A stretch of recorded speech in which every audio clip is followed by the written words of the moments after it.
Anthropology of gender অর্থাৎ gender বিষয়ক নৃতাত্ত্বিক চর্চা।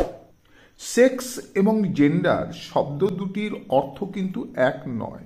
সেক্স শব্দটির মাধ্যমে আমরা কোনো ব্যক্তির জৈবিক সত্তাকে চিহ্নিত করতে পারি, কিন্তু জেন্ডার শব্দের মাধ্যমে কোনো ব্যক্তির সেক্সের উপর ভিত্তি করে তার সামাজিক ভূমিকাকে নির্দেশ করা হয়।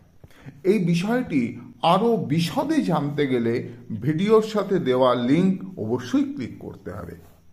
অ্যানথ্রোপোলজি অফ জেন্ডার অর্থাৎ জেন্ডার বিষয়ক নৃতাত্ত্বিক চর্চা। সেক্স এবং জেন্ডার শব্দ দুটির অর্থ কিন্তু এক নয়।